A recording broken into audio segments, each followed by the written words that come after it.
favorite story time. Under the bed in my secret fort, and I'm gonna read. Mulan. Long ago and far beyond the Great Wall of China, a young girl named Hua Mulan lived with her family. One day, the Imperious aide rode into town.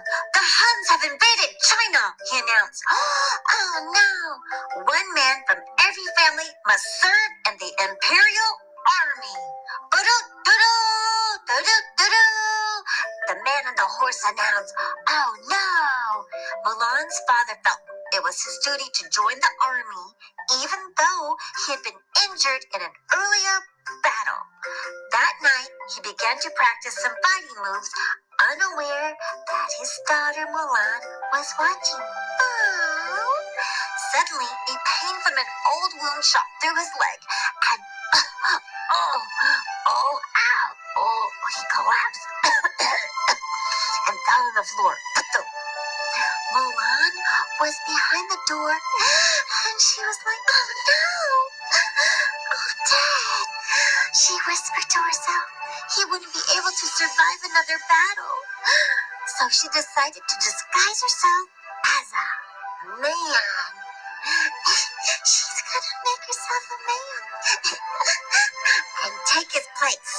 She cut her hair. Snip, snip, snip, snip, snip. Oh no, look at that long dark hair falling. She put on soldier's clothing. Oh, put on his boots and his pants and this long sleeve shirt, and left in the middle of the night on her horse. Come on, Khan. Yeah! And she rode alone that night. But Mulan was not alone. She was in the spirits of her ancestors, sent her, whoosh, a tiny little dragon to protect her.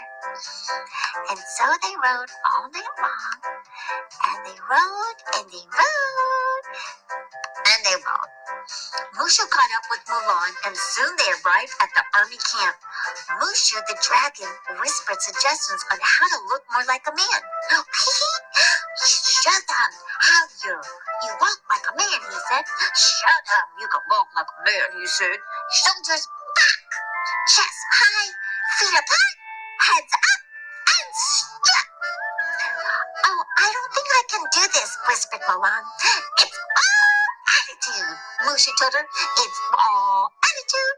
You just gotta have some attitude. Boop, boop, boop.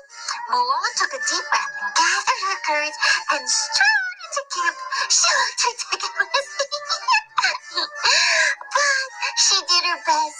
When she tried to make friends with the other soldiers like Chin Po, Yao, and Ling, she ended up causing a fight. Oh, boop, boop, boop, boop, boop, boop.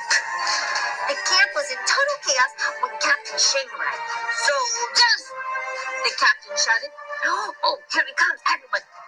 Everyone sprang to attention and pointed at Mulan. They all pointed at her. Him.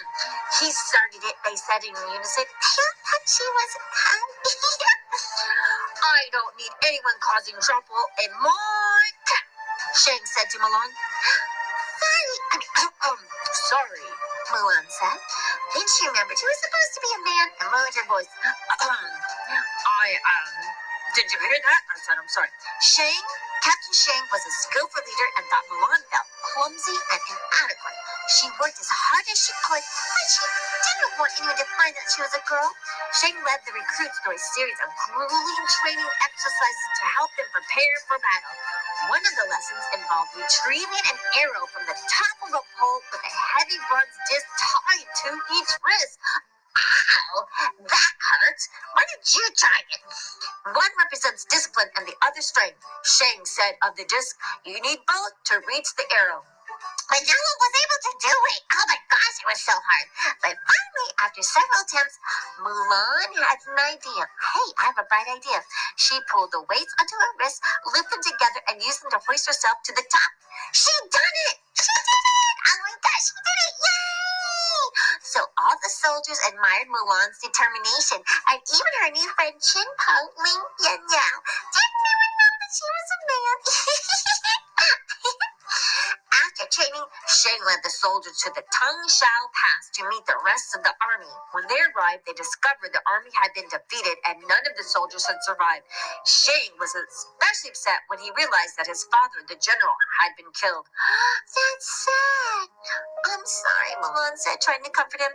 Shang composed himself and turned to his soldiers. The Huns are moving quickly. We're the only hope for the emperor now.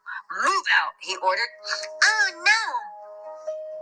Before long, the Huns discovered Shang and his troops. Hundreds of them raced over the mountaintop, firing arrows at Shang's small band of soldiers.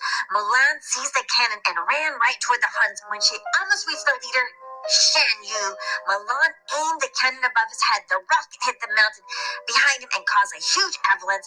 Snow tumbled down quickly, burying the enemy.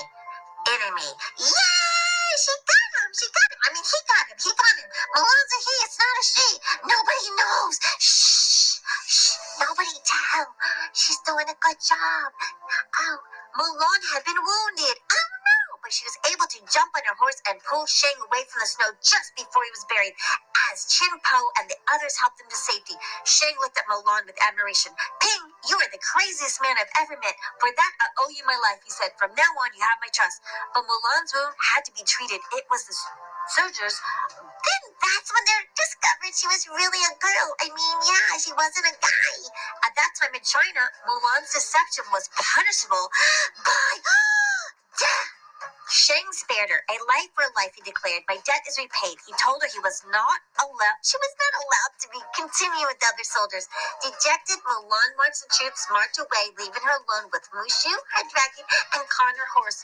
With a heavy heart, she confided in the dragon. I should have never have left home.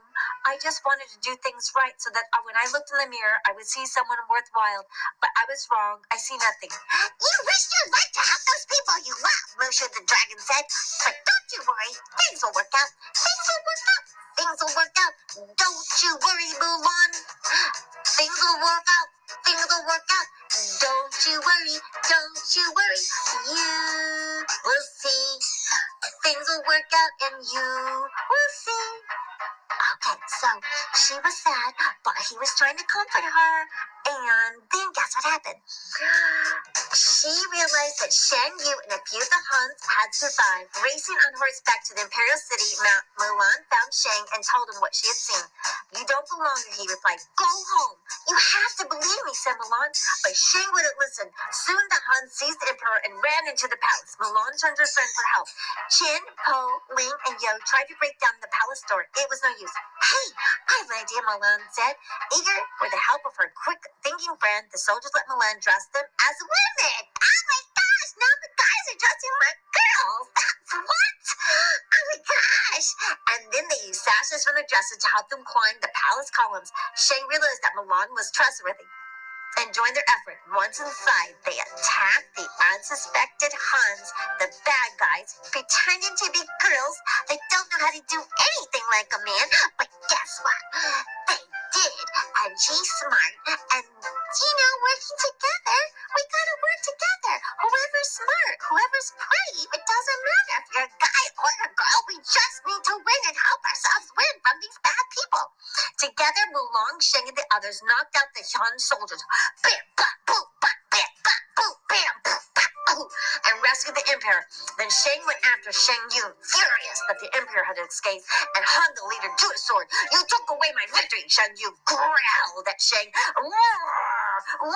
No, I didn't. Mulan did. I did. She pulled back her hair so Shang Yu would recognize her and Shang's life would be spared. The soldiers from the mountain, the Han Lu cried. He began to chase her. You! It's you! Leading Shang Yu to the top of the palace, Mulan grabbed his sword and pinned his cloak to the roof. Mushan shot toward him on a rocket. The little dragon jumped to safety just before the rocket blasted Shang Yu into a tower of fireworks. Pop it up, pop, pop, pop, pop, pop, pop. That little dragon is so helpful. After the battle, the emperor approached Mulan. I have heard a great deal about you, Hua Mulan, he said. You stole your father's army, ran away from home, impersonated a soldier, deceived your commanding officer, dishonored the Chinese army, destroyed my palace, and you have saved us all. Mulan, We owe you. He bowed to Mulan in gratitude, stunned everyone else, and they all did the same. See to it that this woman is made a member of my council, the emperor told his aide. Mulan was honored, but she knew she needed to return home to her father and her dad. Then take this to your family. You will know you have done for me. The emperor said, handed her a pendant with his crest in it. Then he gave her Shen Yu's sword, and this so the world will know you have what you have done for China. Oh my gosh, she got a sword and the emperor's crest, and she saved China. Oh, Mulan thanked the emperor. Thank you. And she could say goodbye to her friends. Goodbye. Thank you, everyone. She hugged them, and they hugged her and gave her a handshake. It was time for her to go home to her father's. At home, Mulan presented the emperor's pendant and Shang Wu's sword to her father. They are gifts to honor the Fa family, she explained, and bowed her head. He put them aside and hugged Mulan. The greatest gift and honor is having you for a daughter, he said. Shang had followed Mulan home. He realized that his feelings for her had grown. She had been very curious, and he admired her for her. She is courageous. Mulan invited Shang to stay for dinner. He and her family celebrated, delighted. Everything had turned out so well. Oh my gosh! It's so nice to be home, Dad. I'm so proud of you, daughter. Check out more Sir Herbert Sneaky's podcast, Enchanted Readings, and check out some of his books. And thank you for listening. The end.